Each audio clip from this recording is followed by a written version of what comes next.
50대 직장인의 은퇴 시기. 언제까지 일할 수 있을까? 얼마 전 회사 근처의 작은 식당에서 점심을 먹던 중 같은 부서의 후배인 민수가 조심스레 물었다. 29살의 젊은 사원답게 아직 은퇴라는 단어와는 거리가 멀 것 같았지만 그의 눈빛은 진지했다. 나는 젓가락을 내려놓고 잠시 생각에 잠겼다. 그리고 천천히 답했다. 글쎄 나도 잘 모르겠다. 회사가 허락해주는 날까지? 아니면 내 몸이 버티는 날까지? 요즘은 어느 쪽도 확신할 수가 없네. 내 나이 올해 50셋. 회사에 입사한 지 27년이 지나도록 나는 늘 성실과 책임을 내세우며 버텨왔다. IMF 때도 2008년 금융위기도 코로나 시기에도 회사를 지켰다. 하지만 이제는 달라졌다. 책상 앞에 앉아 있어도 가슴이 답답하고 눈앞이 흐려지는 날이 잦아졌다. 성과를 내도 예전만 같지 않다. 무엇보다 후배들과의 속도 차이를 실감한다. 그들은 디지털 업무 자동화를 자연스럽게 다루며 신속하게 일을 처리한다. 반면 나는 따라가기 위해 매일 새벽에 스스로 공부하는 처지가 됐다. 회사 인사팀에서는 최근 구조조정 가능성을 암시하는 문서를 배포했다. 공식적으로는 아니지만 누가 보더라도 50대 이상 인력의 정리 계획이 시작됐다는 느낌이 들었다. 회식 자리에서는 사람들 입에서 자연스럽게 말이 나온다. 우리 나이면 이제 자리 잡은 게 아니라 언제든 나갈 준비해야 하는 거 아냐? 누군가는 씁쓸하게 웃고 누군가는 소리 없이 술잔만 비운다. 어느 순간 우리는 함께 미래를 이야기하는 것이 아니라 서로의 불안을 비밀스럽게 확인하는 사람들이 되어 있었다. 50대 은퇴는 언제부터 현실이 되었나? 내가 입사할 때만 해도 많은 사람들이 정년 60세까지는 안정적으로 근무하는 것이 당연하다고 믿었다. 하지만 지금은 어떤가? 실제로 주변의 동기들을 살펴보면 이미 상당수가 희망퇴직, 권고사직, 전직으로 회사를 떠났다. 어동기는 52세에 희망퇴직 후 택배 일을 시작했다. 비동기는 55세에 경비원 자격증을 취득해 아파트 관리실에서 근무한다. 시동기는 자영업을 시작했지만 1년을 버티지 못하고 폐업했다. 디동기는 재취업 준비 중이지만 6개월째 서류 합격조차 되지 않는다. 그들 중 누구도 은퇴를 스스로 선택하지 않았다. 그냥 회사와 사회가 내민 시계가 먼저 멈춰버린 것뿐이었다. 나는 문득 이런 생각이 들었다. 과연 50대의 은퇴 시기는 개인의 선택일까? 아니면 구조적 강요일까? 나의 하루는 언제부터 변하기 시작했나? 예전에 출근길은 어딘지 모를 자부심이 있었다. 가방에는 프로젝트 자료와 회의 계획이 가득했고 머릿속에는 오늘 해결할 문제들로 넘쳐났다. 하지만 요즘 출근길에 나는 한숨부터 나온다.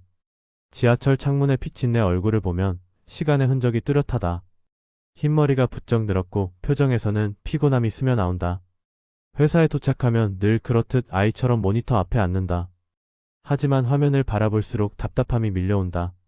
아, 나는 언제까지 이 속도를 따라갈 수 있을까? 점심시간에 동기인 정호에게 말했다. 정호야, 가끔은 내가 회사에 붙잡혀 있는 건지 아니면 내가 회사에 붙잡고 있는 건지 모르겠다. 정호는 조용히 고개를 끄덕였다. 나도 그래. 이제는 내가 필요한 사람이 아니라는 느낌이 들어. 자리가 아니라 그냥 숫자 하나처럼. 우리는 오래 침묵했다. 그 침묵 속에서 들린 건 묵직한 불안의 공명이었다. 은퇴 준비는 왜 항상 나중이었을까? 사람들은 흔히 말한다. 은퇴 준비는 20대부터 해야 한다. 50대면 이미 늦었어. 하지만 현실은 다르다. 학자금 대출, 결혼, 주택 마련, 자녀 교육, 부모 부양까지. 대한민국의 50대 가장에게 은퇴 준비는 현실을 버티는 것보다 항상 뒤에 있었다. 나 역시 그랬다. 두 아이의 대학 등록금을 내고 전셋집을 유지하기 위해 대출을 갚다 보니 연금은 남는 돈으로만 적립했다. 주식도 해봤지만 시장 타이밍을 잘 모르면 결국 수익보다 손실이 많았다. 재테크 강의도 들어봤지만 듣는 순간만 용기를 얻고 현실로 돌아오면 늘 선택을 미뤘다. 나중에 여유가 생기면 제대로 준비해야지. 그 나중은 끝내 오지 않았다. 퇴직 통보는 어느 날 갑자기 찾아왔다. 그날도 평소처럼 아침 회의를 하고 자리로 돌아오려던 순간 인사팀에서 내 이름을 불렀다. 회의실에 들어가는 순간 이미 분위기로 알 수 있었다. 책상 위에 놓인 2장의 서류, 그리고 마주 앉은 인사팀 직원의 굳은 표정. 형식적인 문구로 시작된 이야기는 곧 결론으로 향했다. 회사 사정으로 인해 선배님께 희망퇴직을 권유드리고 있습니다. 결정은 강요할 수 없지만 현실적으로 받아들여 주시면 감사하겠습니다. 내부 조건은 동봉된 안내문에 있습니다. 희망퇴직이라는 단어가 희망과는 전혀 관련 없는 말이라는 것을 이 순간 뼈저리게 느꼈다. 제가 거절하면 어떻게 되는 겁니까? 내 목소리는 예상보다 떨리고 있었다. 인사팀장은 잠시 눈을 피했다. 거절하셔도 됩니다. 다만 올해 인력 조정이 불가피한 상황이라 연말에 재검토가 있을 예정입니다. 이 말은 곧 지금 나가지 않으면 더 나쁜 조건으로 내보낼 수 있다는 뜻이었다. 나는 한동안 말을 잃었다. 27년 동안 열심히 일했고 성실성만큼은 누구에게도 뒤지지 않았다고 생각했다. 하지만 지금 나의 모든 시간과 노력은 이 두 장의 종이 위에서 잔인할 정도로 가벼운 숫자가 되어 있었다. 집으로 돌아가는 길. 퇴근길에 처음으로 회사 근처에서 버스를 타지 못했다. 버스 정류장까지 걷는 짧은 거리가 도저히 버틸 수 없을 만큼 무거웠다. 발걸음마다 27년의 기억이 떠올랐다. 첫 프로젝트에서 밤샘하던 순간, 상사에게 칭찬받고 벅차오르던 날, 아이들 돌잔치 때 보너스를 받았던 날, 모든 게 주마등처럼 지나갔다. 나는 왜 이렇게 된 걸까? 나는 정말 버려진 건가? 집에 들어서자 아내는 반갑게 웃으며 말했다. 왔어? 오늘 회의 잘 됐어? 나는 아무 대답도 할 수 없었다. 신발만 벗고 거실에 주저앉았다. 아내는 이상함을 느끼고 내 옆에 조심스레 앉았다. 한참 동안 아무 말 없이 있다가 겨우 입을 열었다. 나 퇴직해야 할 것 같아. 아내의 얼굴이 굳었다. 처음에는 아무 감정도 떠오르지 않는 듯했다. 하지만 잠시 후 조용히 눈물이 흘렀다. 알았어, 괜찮아, 우리 할 수 있어. 그 말에 오히려 나는 숨이 막혔다. 아내의 위로가 고마웠지만 그보다 더 깊이 다가온 건 남자가 가장으로서 느끼는 처절한 무력감이었다. 30살의 나는 어떤 어려움이 와도 이겨낼 수 있다고 믿었지만 53세 나는 무엇을 어떻게 해야 할지조차 모르고 있었다. 재취업의 현실. 퇴직 후 첫 2달은 현실을 직시하는 시간이었다. 나는 이력서를 새로 쓰면서 27년의 경력을 정리했다. 하지만 지원한 대부분의 기업에서 돌아오는 답은 공통적이었다. 연령이 맞지 않습니다. 더 젊은 인력을 선호합니다. 필요한 기술 스택과 맞지 않습니다. 경력을 투자하는 기업이 아닌 비용으로 보는 사회에서 50대는 이미 불리한 순간이었다. 결국 나는 자존심을 버리고 연봉을 기존의 절반 이하로 낮춰 지원하기 시작했다. 하지만 결과는 달라지지 않았다. 서류 통과율 3%, 면접 진행률 0%. 면접을 보러 간 2번의 기회는 더 잔인했다. 한 HR 담당자가 말했다. 경력은 좋으신데 너무 과하시지 않을까요? 젊은 팀원들과의 조화도 걱정됩니다. 그 순간 마음속에서 뭐라 표현할 수 없는 분노가 일어났다. 내가 한평생 노력해서 쌓아온 경력과 능력은 그저 한 줄의 문장으로 과하다라는 말로 치환되어 버렸다. 가족의 변화. 시간이 지날수록 집안 분위기는 조용히 변했다. 아내는 더욱 아껴 쓰기 시작했고 둘째 아이는 학원을 하나 줄였다. 큰아이는 괜찮아, 아빠. 나도 등록금 대출 받을게라고 말했지만 그 말이 오히려 내 가슴을 깊게 파고들었다. 저녁 식탁에서는 과거처럼 장난스러운 대화도 편안한 웃음도 사라졌다. 그 대신 조심스러운 침묵이 자리 잡았다. 어느 날 큰아이가 내게 물었다. 아빠는 다시 일하고 싶어? 나는 대답할 수 없었다. 하고 싶지 않은 게 아니라 할 수 있을지 확신할 수 없었기 때문이었다. 스스로를 마주한 시간. 어느 날 나는 공원 벤치에 앉아 하늘을 오래 바라보았다. 미세먼지인지 내 마음 때문인지 하늘은 유난히 흐려 보였다. 그 순간 깨달았다.